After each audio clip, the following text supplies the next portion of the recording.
Muri gahunda yo kubahiriza igishushanyo mbonera cy'umujyi wa Kigali aho buri gikorwa kigomba gukorerwa ahabugenewe, uyu mujyi umaze igihe wamagana abatemberana ibicuruzwa byiganjemo imboga, imbuto, imyenda n'inkweto bakabitemberana hirya no hino mu mihanda na tumwe mu duce duhuriramo abantu benshi.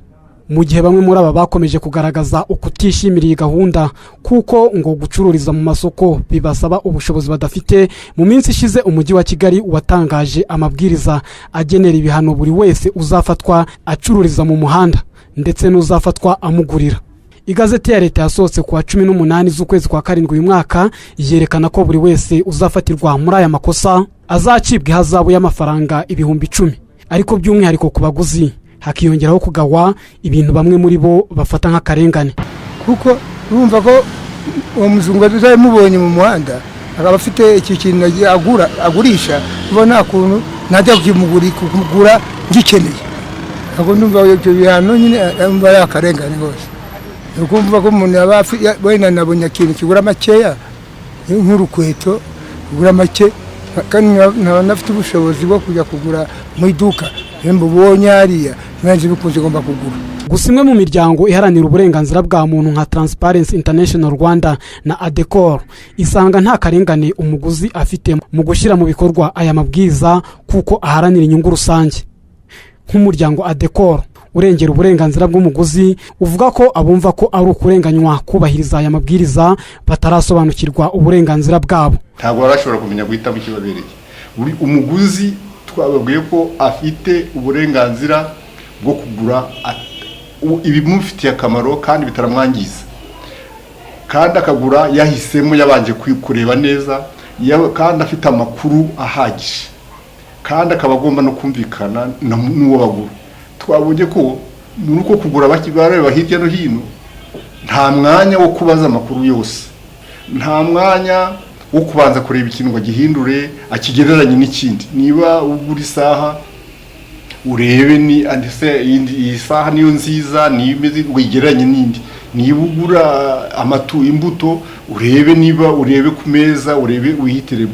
Ibyo ngibyo ntabwo abaguzi bashobora kuba batari bareba ko hari icyo bahomba iyo bagurira hara mu nzira. Nubwo umuryango urwanya ruswa n'akarengane International-Rwanda ugaragaza ko ushigikiye guca ubucuruzi bw'akajagari mu mujyi wa Kigali, unashyigikiye kandi amabwiriza agenera ibihano ababukora n'ababagurira, uyu muryango usanga icyemezo cyarafashwe huti.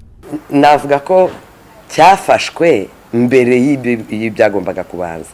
Hagombaga kubanza aho bakorera, noneho bamara kuhabona bakahabajyana, wenda uharenzeho akaba yahanwa. Kuko bari abazunguzaji mu bisanzwe hari n'abantu benshi bakemurira ibibazo rega. Guhura n'umuntu mu nzira wihuta wenda utashye nimugoroba byakorohera kugura kurenza kujya mu isoko, ariko bafite ahantu bari hazwi twese twajya tujyayo ntawakongera kugurira mu muhanda. Bivuze rero ko jewe nibwira ko babyize babanje kubonera buri karere kose kakabona ahantu nkahangahe bakahabereka, noneho bakajyayo. Ariko ubu rwose ni kare kuko nabo bakeneye kubaho. Mbere yo gutangira guhana abaguzi n'abacururiza mu mihanda, imiryango International-Rwanda na Adecor inasaba umujyi wa Kigali kubanza kumenya niba abaguzi badakora intera ndende bajya ku masoko bakurikiramo ibicuruzwa ku giciro kibabereye.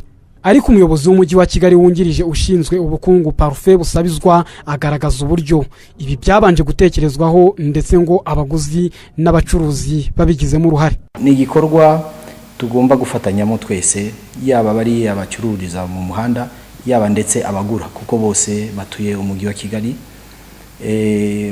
Myaka ishize hagiye hagaragara yuko hari amasoko meza pe, ariko usanga asa nkaho ari kure y'abaguzi.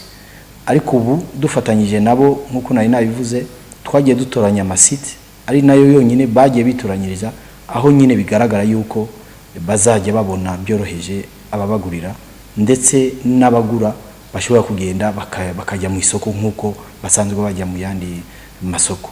Umujyi wa Kigali ubarura amasite 16, nukuvuga 5 mu karere ka Nyarugenge, 6 mu ka Kicukiro na 5 muri Gasabo yagenewe gukorerwamo ubucuruzi buciriritse free markets. aho abacuruzi bazahabwa inguzanyo itarenze 200,000 bakanasonerwa imisoro n'amahoro mu gihe cy'umwaka umwe kugira ngo babanze biyubake. Umujyi wa Kigali kandi ngo uranateganya gutangaza uko guhana abazakomeza gucururiza mu mihanda n'ababagurira bizakorwa mu mucyo.